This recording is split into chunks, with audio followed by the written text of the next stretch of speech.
Memórias de Bonaparte. Lisboa, 1807. Extra! Extra! Sejam os primeiros a ler as últimas! Napoleão dá 1 mês de prazo para o príncipe fechar os portos aos ingleses! Estás sabendo muito de política, ô papelista. O que é que tem nesse pasquim que estás a vender? Como posso saber se eu sou cego? Agora você vê. É o menino que lê pra ele. Me larga, como é que eu posso ler se eu sou analfabeto? Vai, some daqui. Não quero mais ver-te pela frente. E muito menos eu desejo ver-te. Portugal é intimado por Bonaparte a aderir ao bloqueio continental. O imperador francês quer a todo custo isolar a Inglaterra do restante da Europa. Ah, este corso é infernal. Em 10 anos passou de soldado a imperador. Não é uma besta como tu que vais ficar sargento até morrer. Esse é das gordotas, hein? Veio mais cedo hoje, Dom Araújo? Alteza, Napoleão exige o rompimento com a Inglaterra. Quer ainda a prisão dos ingleses residentes em Portugal e o confisco de seus bens. Acho que podemos aceitar as exigências de Napoleão. Podemos dizer ao embaixador que... Hein? Não é assim tão simples. Quero conversar primeiro com os outros ministros. Reúno o Conselho de Estado. Justamente com as coisas mais urgentes é que não devemos agir com precipitação.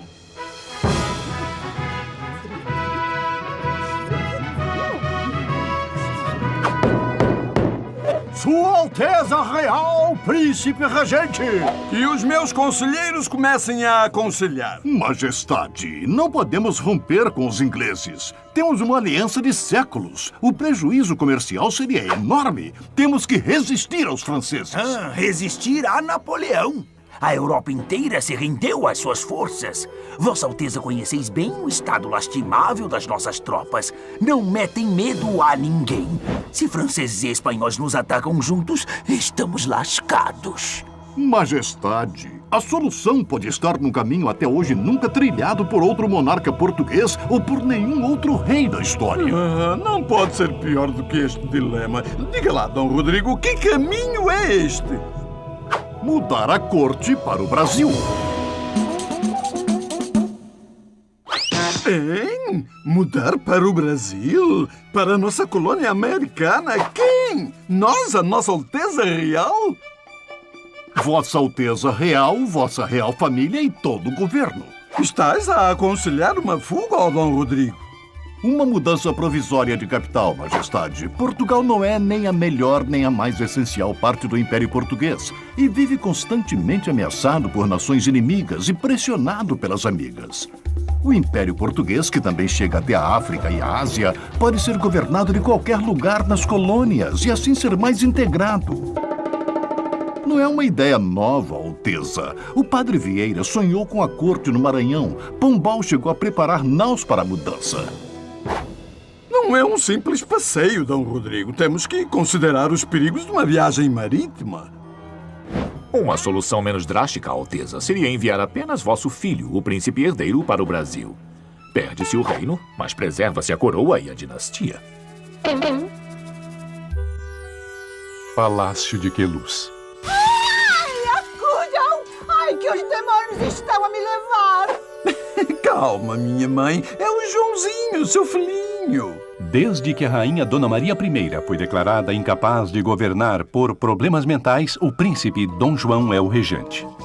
Ah, e quem são esses querubins? São as princesinhas, as infantas. Venham dar um beijo na avózinha, hein? Olha lá os netinhos, hein? Dom Miguel e Dom Pedrinho. Ai, que lindos! Tomei uma decisão. Pedro não vai sem a família real. Ou vamos todos ou todos ficamos. Só não decidi ainda se vou ou se fico. No Palácio de Fontainebleau, em Paris, o causador de tudo, ou quase tudo, Napoleão. A coroa portuguesa continua me enrolando. Não me oferece prova alguma de lealdade. Tenho o exército mais temido da Europa na fronteira espanhola, pronto para invadir o território lusitano. Lá, eles acham que estão me enganando? Eu queria invadir, ou melhor, entrar em Portugal como amigo, mas já que eles me querem como inimigo, voilà. E agora, minha Santa Bárbara, o que Vossa Alteza vinha a fazer? Rejeita o bloqueio continental desse perverso gaulês ou confisca os bens dos ingleses? Vossa Alteza não decidiu se vai ou se fica. No que vai dar essa história? Ei, meu São Jerônimo? Ir ou não ir? Eis a questão. Palácio de Queluz, Lisboa, 1807. Não me voy a Brasil, não muerta! Bem, pode ser que vá, pode ser que não. Desde 1802, o príncipe e a princesa vivem separados. Até golpe de estado contra o marido, Dona Carlota já tentou, declarando-o louco. Dom João vive no mosteiro de Mafra e Dona Carlota no palácio de Queluz. Enquanto isso, o exército francês marchava pelos Pirineus, norte da Espanha, rumo a Portugal.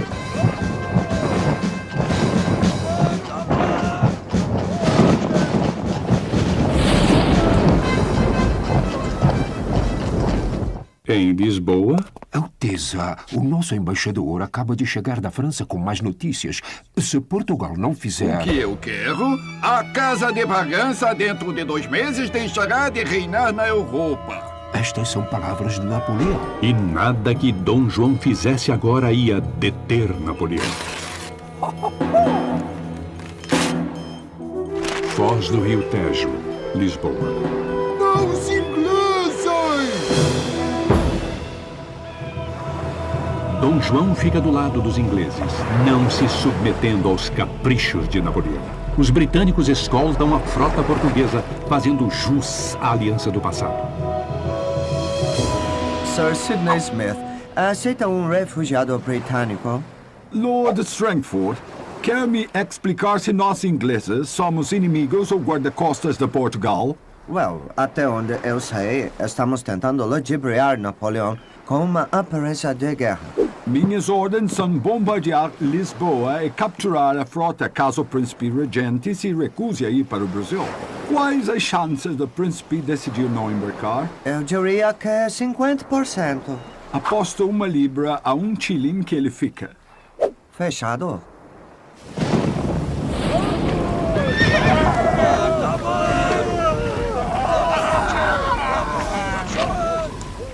Enfim, as tropas francesas entram em Portugal. E em que estado? Recebemos ordens do comando para recebê-los como amigos. Nossa! A tropa francesa está em frangalhos. Isto é uma pena, pois desse jeito ia ser canja de galinha derrotá-los. Frangalhos, canja, minha verdade.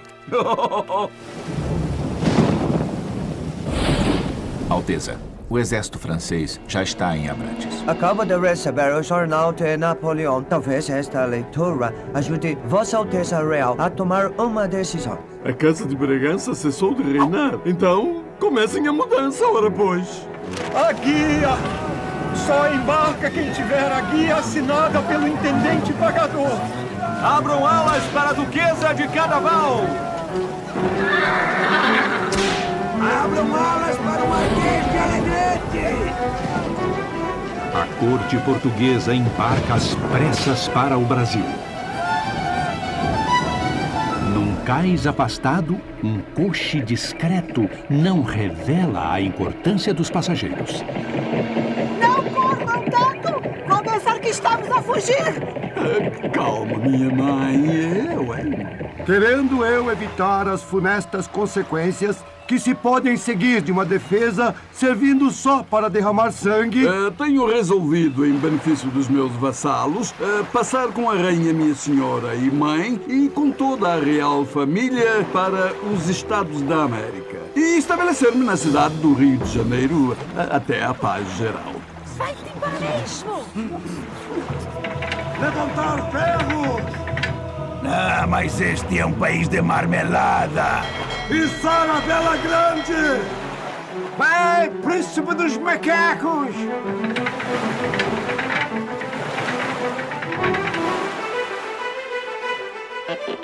Ai, meu São Jerônimo e minha Santa Bárbara, que protejam Vossa Alteza.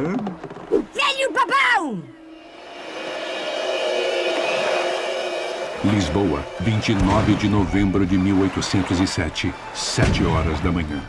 As naus portuguesas e inglesas trocam saudações amistosas.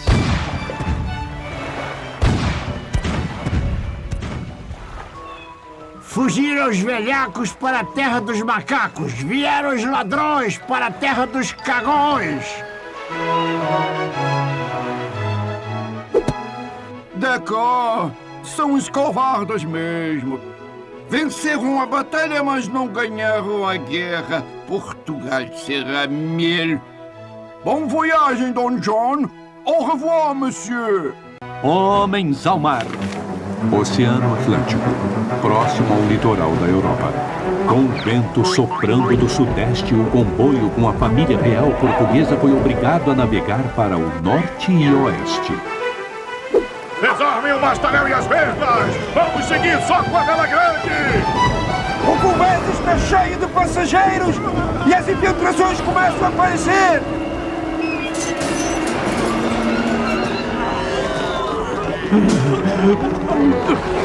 Napoleão não pode ser pior que isto. Não mesmo. Mas bons ventos aparecem e a frota pode rumar tranquila para o sul. 4 navios ingleses escoltam a corte portuguesa ao Brasil. A próxima parada será em Cabo Verde. Mensagem da nau Príncipe Real, almirante. O príncipe Dom João decidiu ir para o Brasil sem fazer nenhuma parada. O comboio se divide. Uma parte vai direto para o Rio, enquanto Dom João segue para a Bahia. Meados de janeiro de 1808. É sempre assim. Quando se chega ao Equador, é esta calmaria. Levam-se 10 dias para percorrer 30 léguas, o que com bom vento se faz em 10 horas. Pelo menos diminuiu o chacoalhar do navio. Mas a água está podre e não aguento mais beber vinho de péssima qualidade. Ai, e esse calor equatorial na moleira? Falando em moleiras... A cabeça de Vossa Alteza está infestada de piolhos. O que estás esperando? Saca-me los pelos, tosa tudo! Imprestável! Enquanto isso, na fortaleza de Santa Cruz, em Niterói... São os ingleses? Não, é um brigue português! Avisem o vice-rei! Excelência, o brigue voador traz notícias da corte. 3 dias depois, metade do comboio chega ao Rio. Então, não estamos em guerra contra a Inglaterra? Não, senhor Conde dos Arcos. Estamos mais unidos do que nunca. E vamos declarar guerra à França. Precisamos preparar o Rio para receber a corte, limpar a cidade, alojar os viajantes, estocar alimentos. Quantas pessoas o senhor calcula que virão? De 5 a 10 mil almas. Mas, no fundo, ninguém sabe. Devia ter mais de 10.000 almas. Do jeito que a embarcação estava lotada. E digo mais, pobres almas. E pior, uma delas era eu. Mi marido me paga. Venha cá, meu rei. Salvador, 22 de janeiro de 1808. E vem o príncipe, a princesa, a rainha e mais um mundaréu de gente, não sabe? Oxe, mas será que vão ficar em Salvador ou vão descer pro Rio? Ah, depois que o príncipe conhecer Salvador, não vai querer saber de outra terra, não. Vamos pra casa. Tem que ficar bonita pra receber a corte. Mas como é que chegam assim sem avisar? Não vai dar nem para preparar uma festa decente.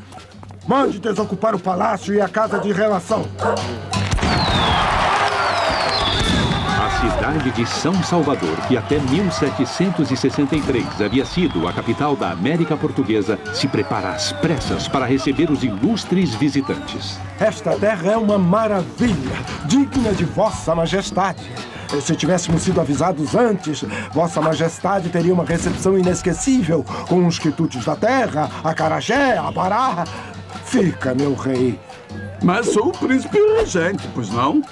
E não te preocupe, senhor Conde da Ponte. É fácil perceber que a gente é boa, a cidade é formosa e a comida nem se fala. Mas é um pouquinho apimentada, eu diria. Adulador, quanta rasgação de seda. Ai, que calor. Será que o príncipe vai abrir os portos, Lisboa? Já entreguei o memorial ao governador. Agora temos que aguardar. Veja, meu rei, os navios estão cheios de mercadorias e não podem zarpar. É verdade. Eles só podem ir da colônia para a corte por ordem minha. E Portugal está nas mãos dos franceses, sabe-se lá até quando. Eis aqui um memorial, Alteza, em nome do comércio baiano, suplicando a Vossa Alteza a liberação dos navios para outros países. Portugal proibia as colônias de fazerem comércio direto com outros países. Dom João atende ao povo baiano e, em 28 de janeiro, decreta a abertura dos portos às nações amigas. Que sejam admissíveis nas alfândegas todos e quaisquer gêneros das potências que se conservam em paz e harmonia com a minha real coroa. O que Dom João concedeu era, na verdade, inevitável. Com a península em guerra, os produtos precisavam encontrar outro canal de exportação. E o tratado secreto com a Inglaterra obrigava Dom João a abrir algum porto no Brasil só para os ingleses. A única nação amiga com quem se podia comercializar era a Inglaterra. Mas a Carta Régia abria os portos para todas as nações que, em breve, iriam concorrer com os ingleses. Antes de zarpar para o Rio, Dom João ainda cria uma escola de cirurgia, autoriza fábricas de vidro e de pólvora e uma companhia de seguros. Oh, não, meu rei! Fica, meu rei! Fica! Ah, é príncipe, hein? Povo muito hospitaleiro esse de São Salvador, hein? Mas não posso ficar, o dever me chama na capital. E o meu Portugal? A essa hora as tropas de Napoleão devem estar a judiar da terrinha. Ai, meu São Jerônimo, que a proteja. Olha a corte aí, gente! Rio de Janeiro, 7 de março de 1808. É um terremoto! São os ingleses! São os franceses! Mas eu não mandei fazer a proclamação avisando o povo da chegada da corte. Tem um aviso pregado na porta da Sé. A artilharia dos fortes e das naus de guerra recebe com alegria a família real.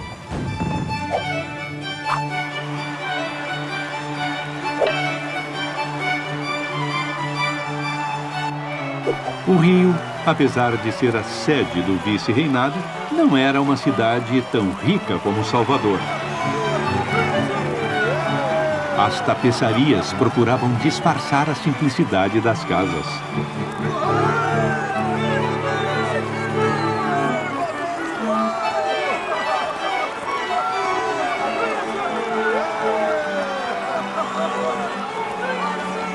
As festas prosseguem por 9 dias e 9 noites.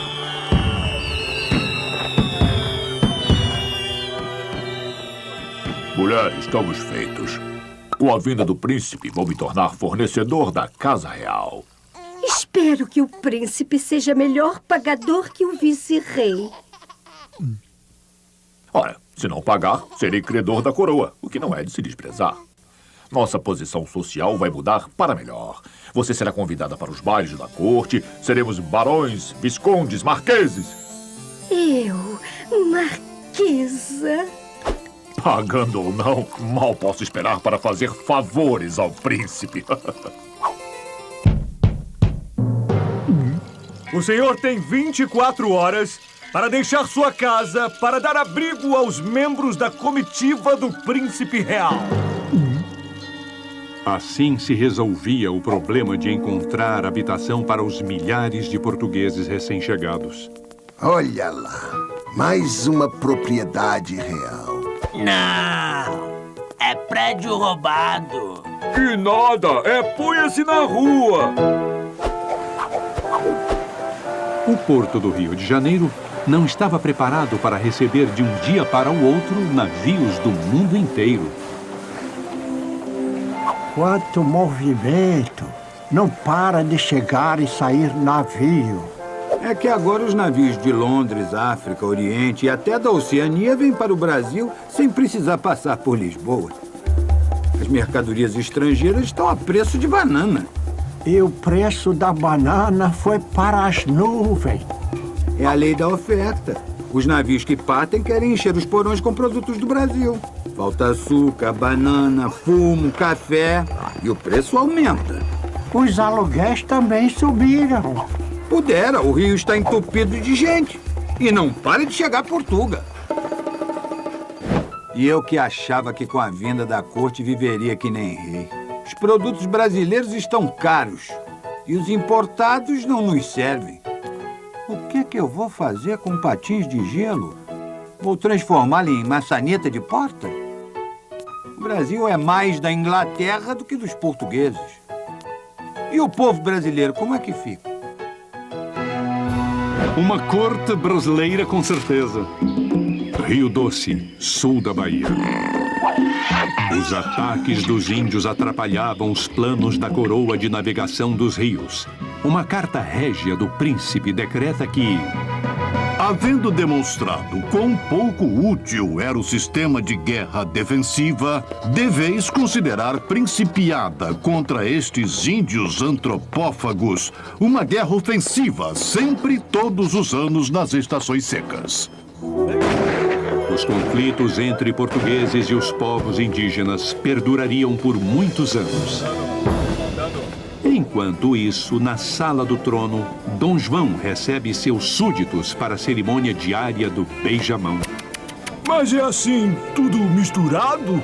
É, na fila do beijamão, pés de mulato pisam em calcanhares de general. Vossa Alteza, eu era secretário em Lisboa e agora eu e minha família passamos fome. Fique tranquilo que Sua Alteza vai lhe arranjar um carguinho na despensa real, hein? Dona Francisca, como vai a saúde, hein? O príncipe se recorda do meu nome. Conheço todos os meus vassalos. Então, já libertaram o teu filho? Continua preso, Alteza. O pobrezinho não fez nada. Pois vais levar uma carta minha ao Major Vidigal. Ai, Deus, que perda de tempo. Precisas ver a casa que me arranjaram. Um lixo. Cheira mal como um pântano. E o calor? A cidade inteira fede. É pior que o pior dos bairros de Lisboa. Pior que a Alfama. Se para uns lhes falta moradia decente, outros não podem se queixar. Como em Portugal, Dom João ganhou nos trópicos um refúgio afastado da corte. Até meados de 1700, o bairro de São Cristóvão era uma próspera fazenda da Companhia de Jesus. Quando o Marquês de Pombal expulsou os jesuítas e confiscou os seus bens, a terra foi retalhada em lotes. Um desses lotes foi parar na mão do judeu convertido ao catolicismo Elias Antônio Lopes. Descendente de libaneses, ele ficou conhecido como o Turco Elias. Uns 10 anos antes da família real chegar ao Brasil, ele adquiriu uma grande residência no local mais alto da antiga fazenda, dando de presente a Dom João em 1809. Muito generoso esse Elias, hein? Só peço, Alteza, uma pequena compensação pelas reformas e uma modesta mensalidade para a conservação. É justo. Além de uma excelente pensão vitalícia dada pela corte, Dom João o nomeou cavaleiro fidalgo da Casa Real e corretor da Casa Adjunta do Comércio. Como no Castelo de Mafra, em Portugal, Dom João tinha achado uma morada perfeita. A cerca de 5 quilômetros do centro do Rio estava a Quinta da Boa Vista. E a vista é boa mesmo, hein? D'accord. Lindinho. belíssima. Eu, Debré, pintava na corte de Napoleão, mas quando ele caiu, a coisa não ficou tão boa para o meu lado. Agora estou pensando em deixar a França com os meus amigos artistas para pintar minhas aquarelas no Brasil. Mas isso só quando nossa história chegar em 1816, oui? Um dia ficarei famoso.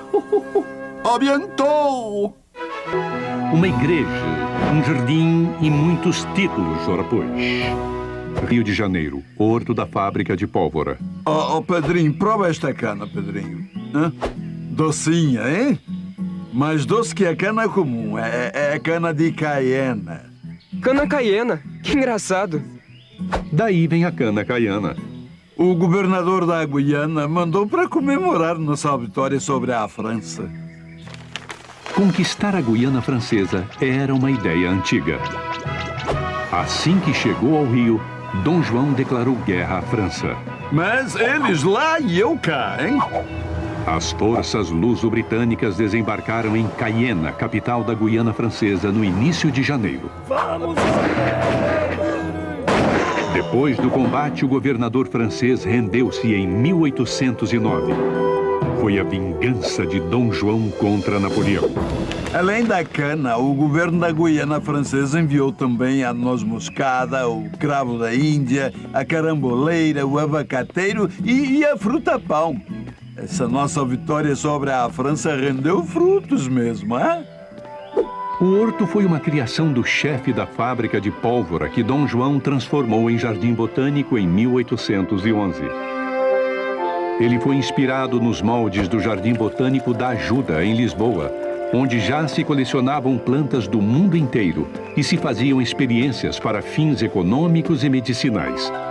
Em 1810, quando se tentou plantar o chá de Macau, uma colônia de 200 chineses foi trazida para auxiliar no cultivo. Enquanto isso, no paço... Majestade, os músicos da Capela Real trazem um pedido à Vossa Alteza. Ah, os meus músicos! Como tem passado, hein? Alteza, são todos músicos portugueses da melhor categoria. Não podem ser regidos por um padre mulato que nunca saiu da colônia. Mas que o Zé Maurício é bom sim. De fato, o mestre de capela da Catedral da Sé, padre José Maurício Nunes Garcia, encantou Dom João, amante da música sacra. Ai, mas sua música é celestial. José Maurício compôs cerca de 70 obras na época em que foi mestre de capela. Dom João gostava tanto dele que o condecorou com a Ordem de Cristo. Mas eis que chega à corte em 1811 o compositor Marcos Portugal. Ele é o músico português mais célebre do nosso tempo. Ele tem obras apresentadas por toda a Europa. É verdade. E tem mais, Alteza. Esse padre José Maurício ainda por cima tem 3 filhos. É um escândalo. Ah, é? Tens certa razão. 3? É demais. Dom João acaba cedendo e substitui o brasileiro pelo português. Padre José Maurício, porém, continua compondo e sendo custeado pelo governo. Extra, extra! Marcos Portugal é nomeado mestre de capela da Catedral da Sé. Esse Dom João, sempre protegendo seus patrícios. E o que isso me importa? Vê aí se saiu a minha nomeação. Em 1808 sai o primeiro jornal publicado no Brasil, a Gazeta do Rio de Janeiro, dirigido por Frei Tiburcio da Rocha. O jornal funcionava como um órgão oficial do governo, onde se publicavam decretos e notícias de acordo com a vontade da corte. Seja por meio dos jornais ou em grandes eventos na corte, eram muito frequentes nomeações e concessões de títulos no período joanino. Além dos nobres trazidos na bagagem no tempo em que ficou na colônia, Dom João nomeou 11 duques, 38 marqueses, 64 condes, 91 viscondes e 31 barões. Ufa! O senhor sabe com quem está falando? Com o barão de grandes coisas. Eu sou marquês. Condecorações recebi algumas das próprias mãos de Dom João, mas eu não encantava a todos. O bispo Dom José Caetano Coutinho, responsável pela Capela Real, estava determinado a afastar os músicos brasileiros. No meu caso, era um desgosto ainda maior para ele ver entrar em sua capela uma pessoa com um defeito físico visível. Que defeito? Minha cor. A colônia que virou metrópole. Gabinete de Dom Rodrigo, Rio de Janeiro. Dom Rodrigo, o amigo dos ingleses, tornou-se o ministro mais forte de Dom João. Sua pasta era de guerras e estrangeiro, mas ele se ocupava de muito mais. Lembre-me de sugerir ao príncipe a isenção de impostos para a importação de máquinas. Precisamos importar plantas exóticas e adaptá-las ao Brasil. Mande trazer de Lisboa todos os mapas da colônia. Sem eles, eu não posso planejar estradas. Dom Rodrigo também participou do decreto que permitiu finalmente a instalação de fábricas no Brasil em 1808. Desejando promover a riqueza nacional e sendo um dos mananciais dela, as manufaturas e a indústria, sou servido a revogar qualquer proibição a este respeito no Estado do Brasil, que seja lícito estabelecer todo o gênero de manufaturas. Mas o fim da proibição não basta para que uma nação se industrialize da noite para o dia. Alteza, os cofres reais estão se esvaziando. Tantas melhorias, gastos e empregos estão acabando com o erário. E os impostos? Uma terra tão vasta e rica. A arrecadação das províncias é insuficiente e irregular. Precisamos conseguir entradas de capital.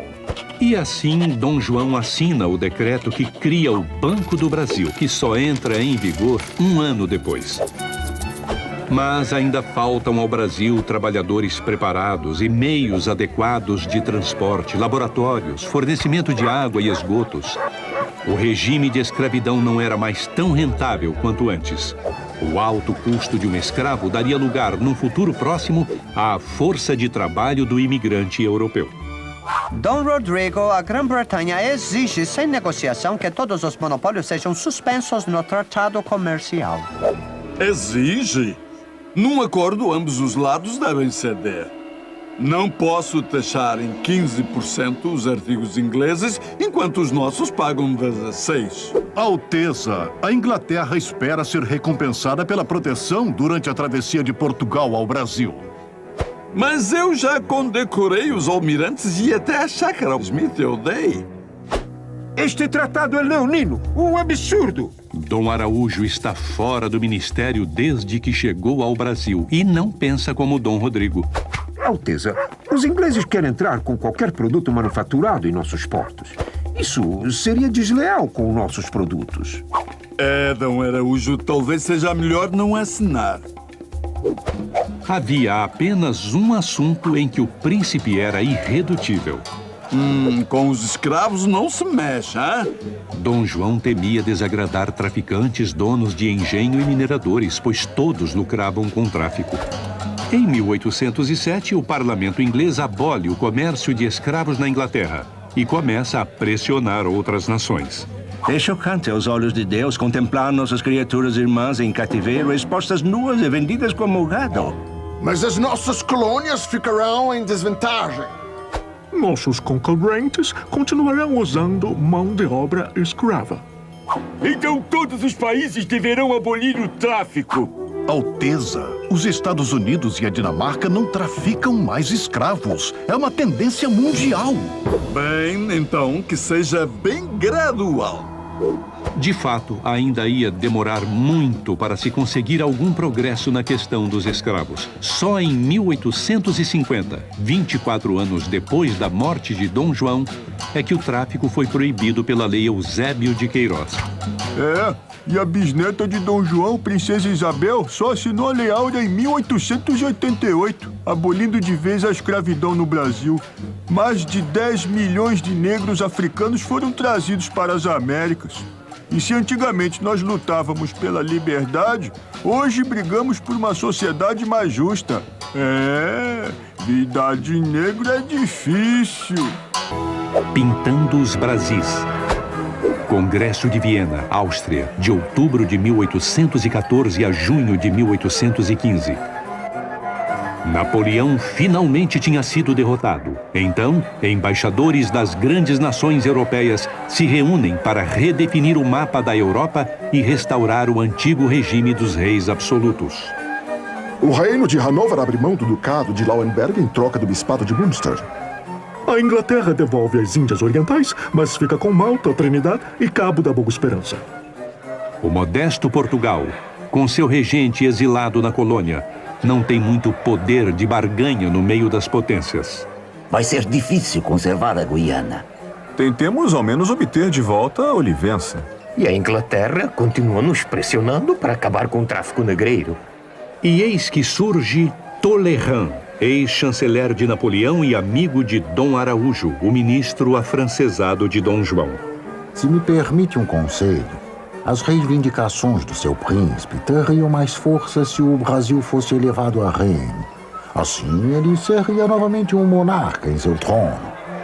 Assim, o Congresso reconhece Dom João como príncipe regente do Reino de Portugal e do Reino do Brasil. Que o Estado do Brasil seja elevado à dignidade e denominação de reino. E que os meus reinos de Portugal, Algarves e Brasil formem um só de agora em diante. Na prática, o Brasil já tinha deixado de ser colônia com a vinda da corte. Mas agora era oficial. É reino tanto quanto Portugal. E ainda mais, é a sede da coroa. E Dom João vai tomando gosto pela terra. Mas não é só de alegrias que vive o reino do Brasil. A rainha morreu!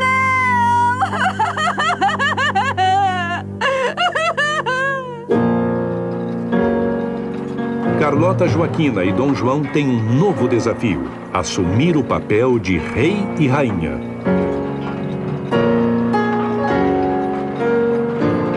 Em meio aos rituais fúnebres, chega da França um navio carregado de pintores e arquitetos.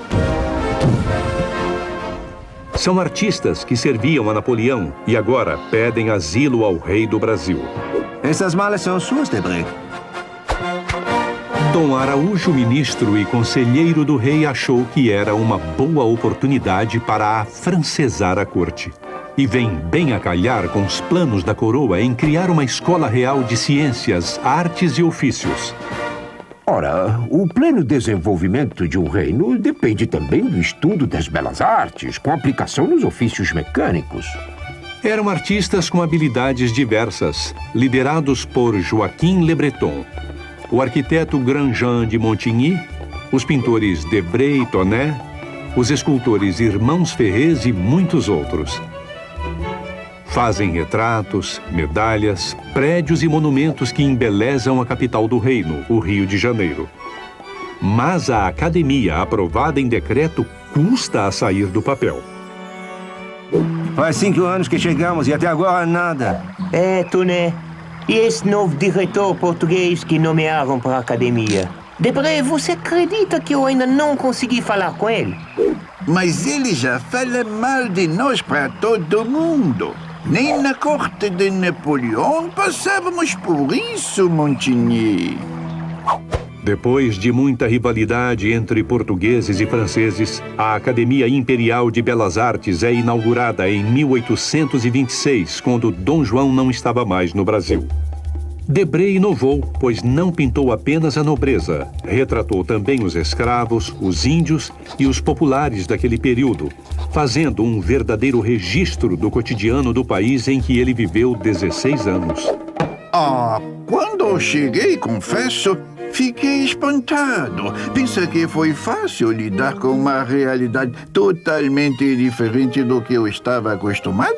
Eu que pintava no estilo neoclássico, o ideal grego de perfeição, tive dificuldade com a luz dos trópicos. Depois fui me acostumando, creio que movido pela curiosidade. Curiosidade pelo exotismo das paisagens, pela diversidade dos hábitos e costumes deste povo. Foi a viagem mais pitoresca que fiz em minha vida. Casamento arranjado, sonho frustrado. Viena, Áustria, 1817. É o corpijo do embaixador de Portugal. Sua Excelência, o embaixador extraordinário de Dom João VI, Marquês de Marialva. Venho em nome do muito alto e poderoso senhor de Portugal, do Brasil e de Algarves, suplicar ao muito alto e poderoso senhor dos reinos da Áustria e da Hungria a graça de conceder a mão da sereníssima arquiduquesa Maria Leopoldina Josefa Carolina ao príncipe Dom Pedro de Bourbon e Bragança, herdeiro do trono português. Eis a efígie do seu futuro consorte. Que bonito! Dona Leopoldina casou-se à distância através de procuração. Seu irmão Carlos fez o papel de Dom Pedro na cerimônia. Eu sempre disse que um dia queria ir para a América. Os brasileiros, e principalmente os índios, estão mais próximos da natureza e são menos corrompidos. Ai, espero encontrar um novo mundo, menos corrupto. Li tudo sobre o Brasil. Estudei seus mapas, sua história e sua língua. Além das damas de honra e outros serviçais, Dona Leopoldina leva uma equipe de artistas e cientistas, como o pintor Thomas Ender, o zoólogo Netterer, o botânico Paul e os naturalistas Spix e Martius. Não vejo a hora de me deparar com este exótico mundo.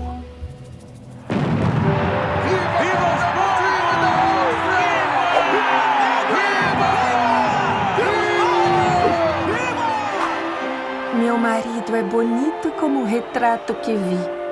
Meu sogro tem uma aparência bondosa. Papai diz que tem excelente caráter. Já a minha sogra... Devo tomar cuidado. Não se pode dizer que o casamento de Leopoldina com Dom Pedro tenha sido dos mais harmônicos. Nas cartas à irmã, Leopoldina escrevia que não era amada e que engolia tudo em segredo. Dom Pedro saiu a mãe no gênio explosivo e na sensualidade. Leopoldina teve que tolerar as várias aventuras amorosas do marido.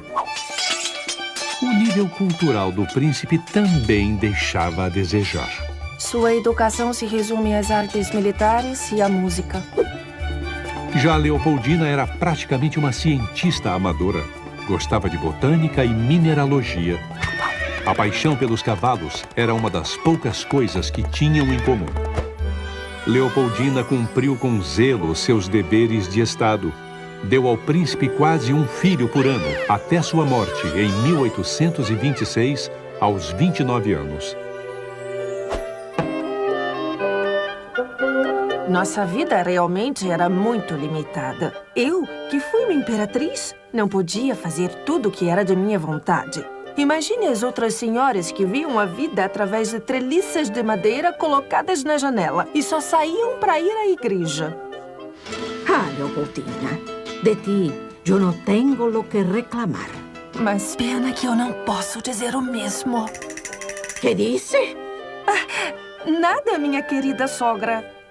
Você sempre foi bondosa e devota a meu filho Pedro. Quando ele proclamou a independência, você foi nomeada chefe do Conselho de Estado e regente interina do Brasil, com poderes legais para governar em sua ausência. Uma oportunidade é tanto para uma mulher na minha época. E isso eu tenho que concordar. Sem perder a majestade. Rio de Janeiro, 6 de março de 1818. Aceito, para a serenidade dos meus povos, hein? Real! Pelo muito alto e muito poderoso senhor Rei Dom João VI, nosso senhor!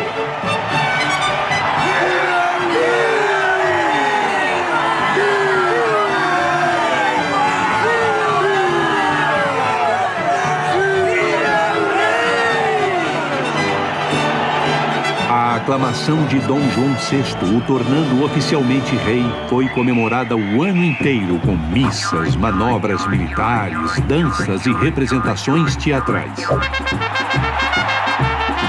Os festejos prosseguiram por 8 meses, com cortejos de carros alegóricos no Campo de Santana, touradas e cavalhadas, antecipando os desfiles de Carnaval do Rio 100 anos depois. Essa apoteose marca o apogeu do reinado de Dom João VI no Brasil e o começo do fim. Enquanto isso, em Portugal... Nós temos um rei chamado João. Faz o que lhe manda, come o que lhe dão. Depois da fuga da família real, a França toma Portugal e cobra pesados impostos de guerra. Depois vem a Inglaterra ditando as regras com um governo provisório. E o comércio, quase todo desviado para a ex-colônia. O povo português tem ou não tem razão para estar revoltado? Ora, pois. O Bragança não está nem aí para a terrinha. No ano em que a Revolução Pernambucana agita o Brasil, uma conspiração é delatada em Lisboa. Ao mesmo tempo que o levante em Recife? Beresford, o marechal britânico que governava Portugal enquanto a corte permanecia no Brasil, enfrenta uma rebelião, mandando enforcar os oficiais rebeldes, inclusive um dos líderes, o general Gomes Freire. Beresford vai pessoalmente ao Rio alertar Dom João. Majestade, Portugal está à beira da revolução. Lord Beresford, custo a crer que os corações de meus súditos portugueses sejam ingratos a ponto de se rebelar contra minha real pessoa. Meu conselho é que Vossa Majestade ou um de vossos filhos vá acalmar os ânimos e mostrar autoridade antes que o país pegue fogo. De volta a Portugal, Beresford nem pôde desembarcar, sendo destituído de suas funções. A Revolução Liberal já havia estourado. As más notícias chegam ao Rio. Os portugueses estão se organizando para escrever uma nova Constituição. Pedem também o regresso de Vossa Majestade. Mas voltar logo agora? Já não gosto mais do seu rei. Querem o que foi feito na Espanha, Majestade. O rei espanhol teve que engolir uma constituição para continuar no trono, abrindo mão de parte de seus poderes. E o que achas que devo fazer, ó Vila Nova?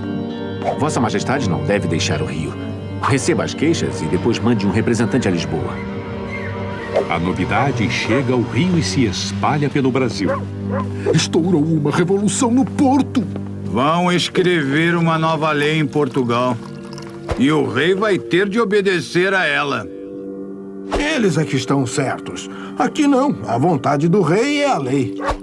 Mas a vontade do rei está num daqueles dias de indecisão. Mas Vossa Majestade tem certeza? Não deve ir. A pressão é grande. Situação delicada. Ai, eu não tenho certeza. Ai, Jesus, vou ou não vou? Mais uma viagem. Rio de Janeiro, dezembro de 1820. O conde de Palmela vem de Lisboa assumir a pasta de negócios do exterior no Rio e traz uma visão bem mais realista que a do rei. A revolução é inevitável, Majestade. E na escala que fiz em São Salvador, percebi que o espírito dos novos tempos já chegou ao Brasil. Então você acha que o rei deve fazer a vontade de Lisboa? É ceder para ganhar. Vossa Majestade deve ir pessoalmente a Portugal para que, com vosso prestígio, tente conduzir os debates para estabelecer uma monarquia constitucional. Antes que façam uma revolução mais radical. A República? Obrigado, Palmela. O rei vai refletir sobre o assunto. Mas Dom João se inclina à opinião de Vila Nova, Portugal e outros conselheiros, decidindo enviar Dom Pedro para ouvir o povo português e levar ao rei as reformas. Mas Vossa Alteza não deve falar nada de Constituição, mas sim sobre melhoramentos. Os acontecimentos não esperam a decisão real. Em Salvador, uma junta de brasileiros e portugueses declara apoio à Constituição em curso em Portugal. Abaixo o absolutismo! Viva a Constituição! E ai dele que não venha obedecer às nossas vontades, jurando pessoalmente a Constituição. Nós, comerciantes portugueses, não exportamos mais quase nada para as colônias. Nossos impostos são mais altos que os dos ingleses. E as cidades estão destruídas após as inúmeras batalhas. Queremos liberdade de imprensa, um novo Código Civil e um banco português. Não vamos mais nos submeter às decisões de um rei que deixa o seu trono às moscas. Ô Bragança, Portugal não é tua quinta, não. Agora, quem manda é o povo. Adeusinho. No gabinete real no Rio de Janeiro, Dom João continua sendo pressionado a voltar para Portugal. Ele não perde tempo. Assina o decreto real de 18 de fevereiro de 1821, convocando representantes de todas as colônias para defender os interesses da coroa, deliberando a ida de Dom Pedro a Portugal. Examinem e consultem o que dos referidos artigos for adaptável ao Reino do Brasil. Essa é boa. O rei quer escolher qual parte da Constituição lhe agrada mais? O rei tem que obedecer às leis que serão escritas em Lisboa.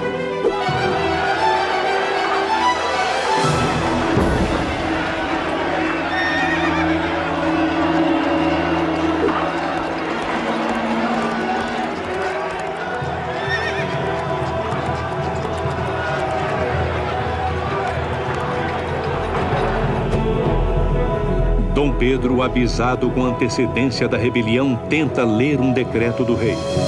El Rei, meu pai, declara aderir e adotar para o Reino do Brasil a Constituição Portuguesa, salvas as modificações que as circunstâncias locais tornarem necessárias. Não basta! É preciso jurar a Constituição que está se fazendo em Lisboa sem restrições!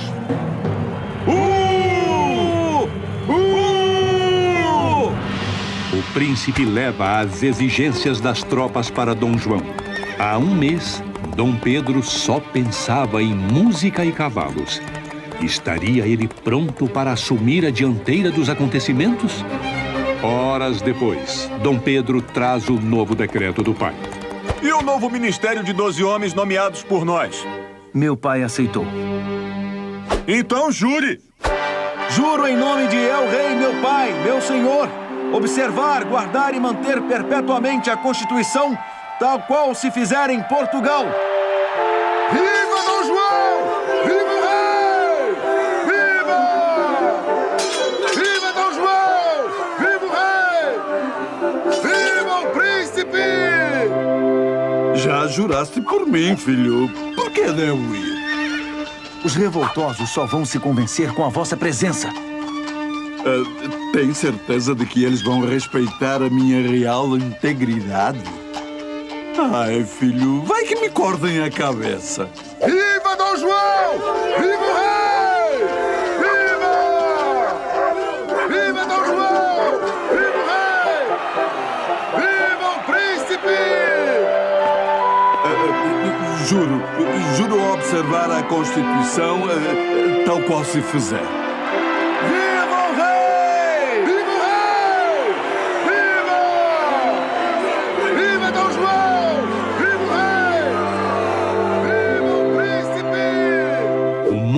De repente ficou confuso para o rei. Como ser um monarca sem ser absoluto? Não vejo outro jeito. Devo voltar à terrinha. Como vai ficar o Rio sem Dom João? Concordamos com a Constituição, mas Dom João deve ficar no Brasil. Será que Dom Pedro vai dar conta do recado? Não sei, mas o rei já deu conta de pegar todo o dinheiro. Vamos logo, Carlota. Até que enfim me vou para uma terra de hombres. Daqui não levo nem o pó. Dom João se despediu em um constrangido beijamão e embarcou no dia 24 de abril de 1821, levando cerca de 3.000 pessoas e 50 milhões de cruzados do Banco do Brasil. Esta foi a aventura do rei que fugiu para conservar a coroa, gerando alguns benefícios para a terra que o recebeu. Em Portugal, Dom João terá que se conformar com um novo papel de rei constitucional e dividir o poder com os representantes do povo. No Brasil, Dom Pedro fica com o desafio de administrar um país sem fundos, com crises políticas e desavenças que levariam à independência um ano depois, sob sua liderança.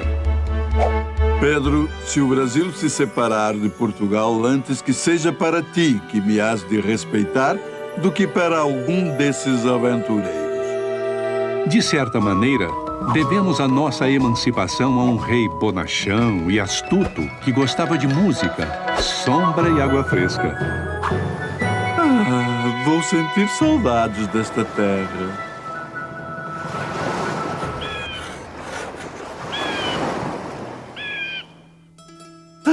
Se fosse por mim, eu ficava. Mas Vossa Majestade, neste momento histórico, não está com todo esse poder. Realmente não deixei o Brasil na melhor das situações, pois o ouro parou de circular, muitas casas de comércio faliram e ideias anárquicas começaram a surgir. Que meu filho Pedro saia bem desta. Pior do que isto, só o que me aguarda em Portugal. Bem feito! Tá com medo, é, seu burrabutas?